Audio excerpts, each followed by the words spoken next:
welcome back to the Unshatterd Adoptee podcast, where we focus on becoming unshattered from your past and embracing identity, self love, and healing. I'm your host, Kayla Monique, aka the Unshattered Adoptee. And today's topic is going to be finding worthiness in your mess. If that sounds like a topic that you're ready to dive deep into, then stick around. All right, so let's dive right on into today's topic, worthiness in your mess. So, oftentimes, especially, I'm just speaking from personal experience. So, with being an adoptee and navigating identity, self love, and then healing, it can definitely become messy.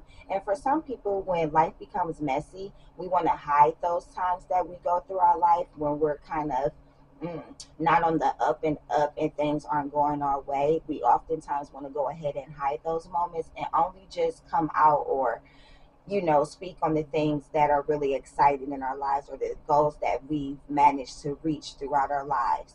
But I want to talk about how we're able to shift our mindset and be able to find the positivity in your mess. Okay? All right. So stay with me now because I know some people are like, how am I supposed to find positivity through struggling, through not having enough, through something going wrong, or through losing a job, etc., whatever it may be.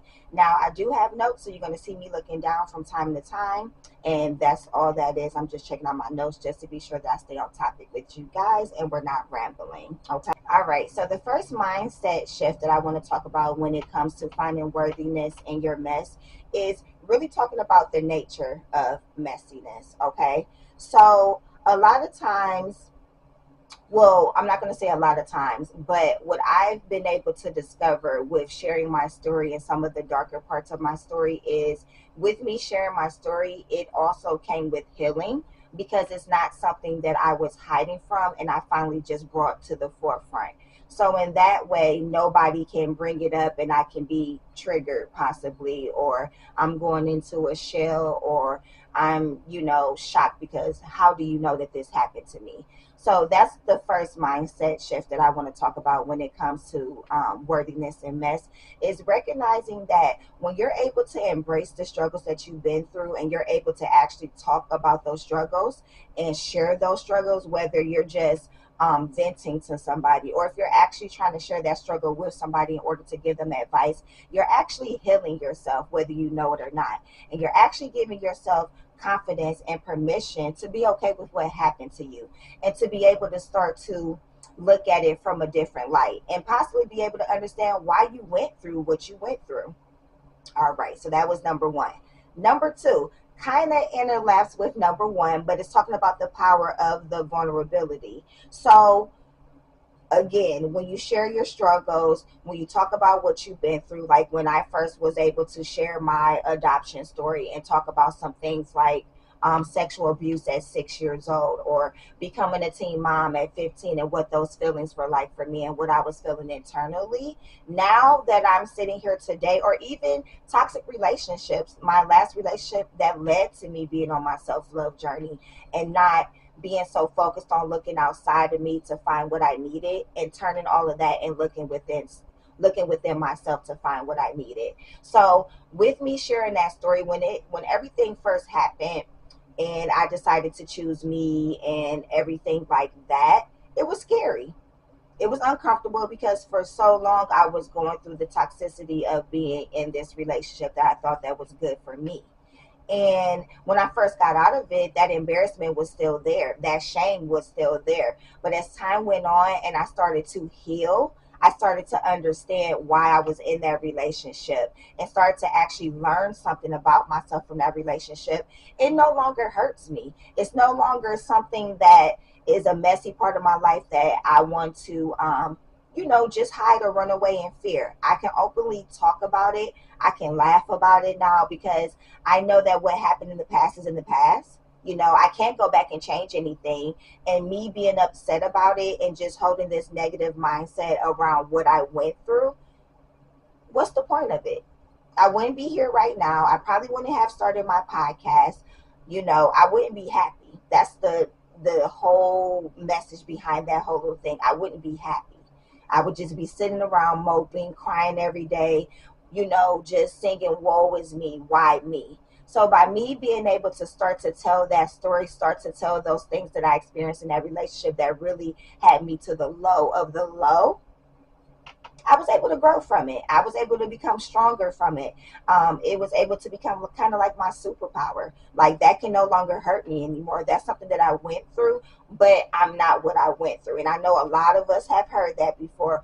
Oh, he or she doesn't look like what they've been through. And I think a big part of that is because they don't let the messiness that they've been through define who they are and who they're going to be. They continue to move forward and not let what's happened stop them. Instead, look at that, say, okay, that happened, but that's all right. That's not going to be the end of my story. I'm going to keep going. I'm going to create new stories. I'm going to create happier stories. So that is the mindset shift number 2, being able to find the power of your vulnerability that you're going through. All right.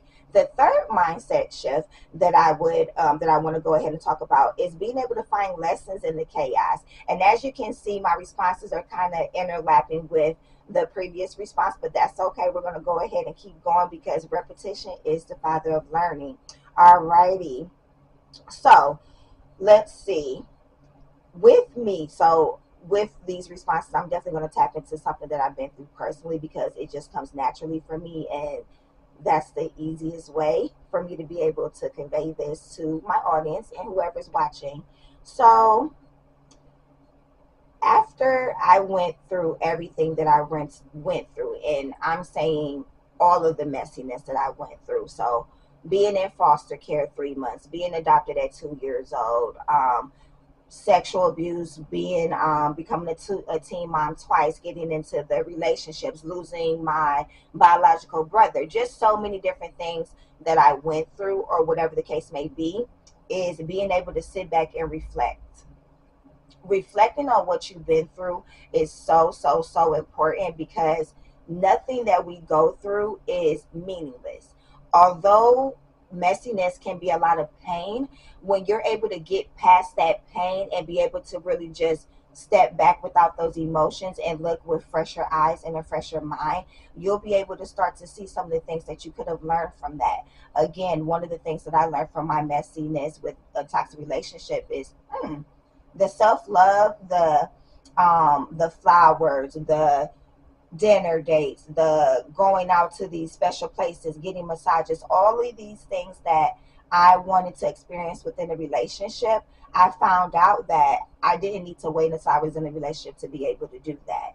And it brought so much peace to me, and it brought so much happiness to me because now I don't have to consider what somebody else wants or what they want to do. I can truly focus on 100% of what Kayla wants. And that was a big eye opener for me, understanding that all the love that I was seeking was already inside of me. Being able to trust myself again, that's a big part of my personal self reflection. Understanding that I didn't trust myself for my decisions, or understanding why I attract a certain type of person, and being able to establish those boundaries. That's another great thing that you can learn from the messiness that you go through in life is maybe there's some certain boundaries that I need to put in place, or maybe there's certain coping skills that I may need to develop to be okay. You know, sometimes when we get into relationships or a situation like that, we may find, when we think that we don't have mommy or daddy issues, we may find out that we do, and we need to go ahead and do that inner child healing. That's something else that you can find out about yourself. But another great thing that I want to end with, that you can find out with self-reflecting after messiness, is you can find out how strong you truly are, and you can also find out how resilient you are. Like, resilience is just amazing, and resilience, if you don't know, is the ability to get back up after we go through something. And I feel like that's an amazing thing, an amazing quality to have and to learn about yourself, that, okay, I went through that. It had me down for a little bit, but I'm back up right now. I have faith in myself again. I believe that, I'm still going to believe in love. That could be something amazing. Or just believing that, all the goals that you might have put on the back burner because you were going through messiness in your life, seeing that you can still achieve those goals regardless. And maybe even learn a little bit better about yourself, and be able to, if you're in a place where you have a lot of negative self-talk, maybe through doing the self-evaluation and that messiness and coming out of it and starting that healing journey, you can start to love yourself more. You can start to like yourself more by being able to find these positive qualities that you do have. So that is going to be the third mindset shift that you can definitely experience with finding worthiness in your mess. Number four mindset shift is all about embracing imperfection. Oh my goodness, don't I know a lot about this? Because growing up, elementary school, and then going to an art school, being a dance major, different things like that, I've always tried to be super perfect. Even becoming a teen mom, I wanted to be perfect at that. And the thing is, which most of us already know, there's no such thing as perfection. It just doesn't exist. Okay. And the main thing is to just have progress and to keep going.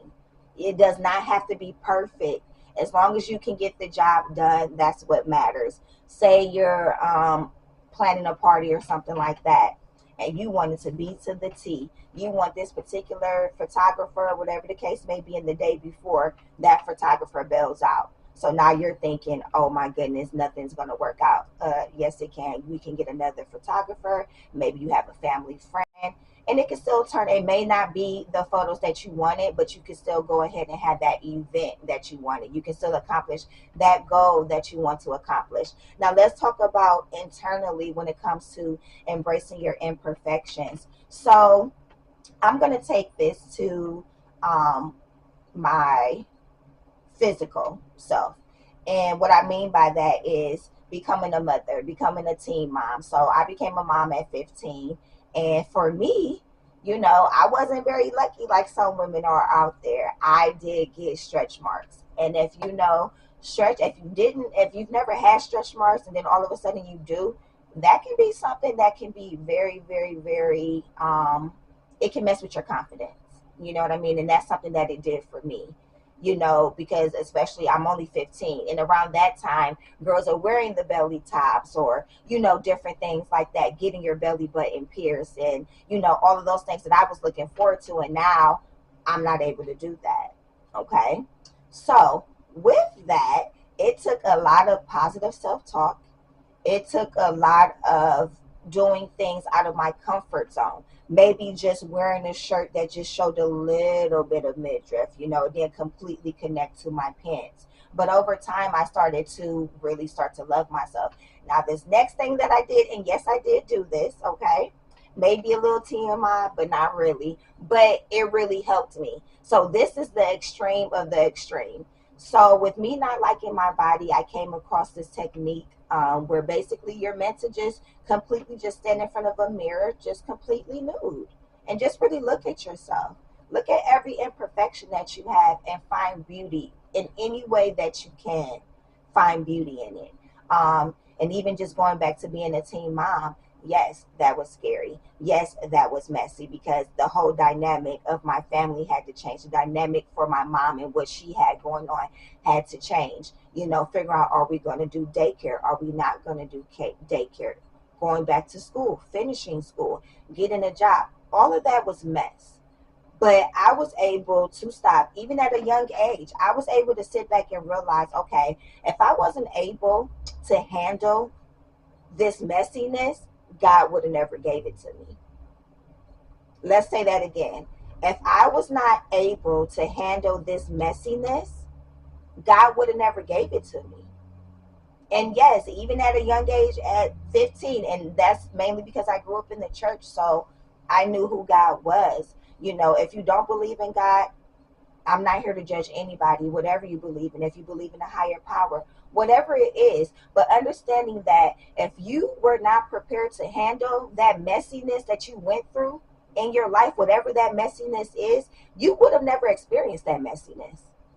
Losing that job, losing that house, going through domestic violence, having a miscarriage, having to get an abortion, whatever the messiness is, at the end of the day, if you could not handle it, you would have never went through it. Okay? And that's just that. So embrace the messiness, embrace your story. And another thing I want to leave you with, and what led me to sharing my story and what I've been through, is hearing somebody say, I don't remember, but they said, your story doesn't belong to you. Your story and what you've been through is meant for you to use and share with others, so that others who may be going through what you're going through can be able to resonate with you and find hope. Wait a minute, they got through it, I can too. Because how many times do we go through something, even though we know other people have went through it, but when we're right in the middle of it, it feels like we're the only one who has ever gone through this messiness that we're going through. And that is completely far from the truth. Things that we are going through, people have went through before us, and they're going to go through after us. But again, remember, if you're going through the mess, then you have the qualities and what it takes to get over the messiness. So the mindset shift number 4 is embracing, hold on, embracing imperfection. So yes, embrace the imperfection, embrace the messiness, stand tall and proud, because when you can stand tall and proud and in your messiness, oh my goodness, you're going to feel so powerful, because nobody can knock you down. Nobody can use your messiness against you to hurt you, because you're already standing on that messiness and using it and embracing it. Okay, so embrace that imperfection, because you can do it. Alrighty. So we're getting ready to wrap up this video. And like I said, I had 5 mindset shifts. So our last mindset shift, number 5, is being able to create a space for healing and growth. Alrighty. So what does that look like? What does it look like being able to create a space for healing and growth? That may look like, going into your room for maybe 30 minutes a day and locking that door and just locking in with yourself, you know what I mean, for those 30 minutes, and being able to journal. You know what I mean? Finding out what coping skills are working for you through your messiness. Is it journaling? Is it listening to music? Is it listening to affirmations? Is it going for a walk in nature? And that's another thing. Nature can be your safe space for you healing and for you finding that growth. You know what I mean? Healing and growth isn't one size fits all. What may work for another person may not work for you. So that's why it's good to just try different things and see what's going to work for you. Maybe it's going to a coffee shop somewhere quiet, you know what I mean, where you could just kind of tune out and put something positive into your ear. Maybe it's baking. Maybe it's cooking. But being intentional to create that space. So that means every single day you're being intentional and telling yourself, okay, I need to take this 15 minutes to meditate. I need to take this 10 minutes to go ahead and pray about this. Or I need to take off this weekend. It can be a weekend, whatever you need, but you need to be able to find a safe space where you can start to heal and grow. Is it therapy? Sometimes we need assistance and we can't do it on our own. And for a time, that's what it was for me. That was that safe space for me. That was that space where I could really open about some of the darkest, experience that I've had. Be able to just cry and just let it out. And mind you, crying is really, really healing for the soul. You know what I mean? When you're releasing those tears and you don't have the words or you don't have anything else to express the pain or the hurt that you may be feeling, those tears are going to do that for you. Okay? It's good for your nervous system. You know what I mean? And that's the important part about being able to create a safe space for healing and growth, is being able to take care of that nervous system and not being in survival mode. Okay, maybe your safe space for healing and growth could be this podcast. I would love for that to be for you, but if it feels right to you. But that's why I created this podcast. I created this podcast as a safe space where community and family go hand in hand, a safe space where adoptees or others who are ready to become unshattered from the messiness in their life, from past obstacles. This is a place where you could come and do it. You're not going to be judged. You're not going to be talked about. You're going to be heard and you're going to be seen. Just like that funny saying, we listen and we don't judge. That's the community and environment that I'm trying to create here with this podcast. And if this environment, this community doesn't work for you, then find that. Maybe your safe space is a support group. being able to truly hear other people who have went through what you went through, and to truly know that you're not alone, and to be able to possibly connect, build a friendship, where you can possibly call that person, you know what I mean, from time to time, or you guys have scheduled times that you talk, just to check in and just to see how you're doing. Maybe your safe space might be just laying down, taking a nap, being able to take a nap, because some people, when we're going through things, our minds are constantly going to where we can't rest our mind, and we can't, just quiet it down. And sleep is important. Sleep is very, very, very, very important. So maybe your safe space is being able to have just romanticizing your sleep time or your nap time. You know what I mean? Maybe it's taking a nice bubble bath. Maybe it's taking a walk. But make sure it's something that fills you up inside. And that's the key point. When you're finding this safe space that's supposed to be for healing and growth, check in with how you're feeling when you're doing these things. Are you feeling better? Are you feeling the same? Or are you feeling worse? The goal is you want to feel better. So whatever you're trying to do to fill in and create that safe space for you for that healing and growth, make sure you're checking in and make sure that it feels good to you. Because if it feels good to you, then it means that it's working. And if something you started off with did feel good and then it doesn't feel good, that's okay. That's okay. Some of the things that might work as we get older and we evolve, that makes sense that what may work for us might not work anymore because we've evolved. So we need to find something else that aligns with that evolved version of ourselves. Okay? Alrighty. So again, this was a video about being able to find worthiness in your mess. And I'm your host, Kayla Monique, aka the Unshatterd Adoptee. I hope that you guys will come back and tune into another episode, watch previous episodes that we already have. And before you guys leave, do me a favor, hit the subscribe button, like, comment, and share. All four of those things are free for you to do, and it definitely helps my community that I am building in my podcast to reach the people that I needed to reach. Okay, so again, if you guys could do that for me, I definitely appreciate it. But it was so much fun talking to you guys today. I hope you guys were able to find something of value within this video today, and I look forward to talking to you guys soon in the next one. Take care.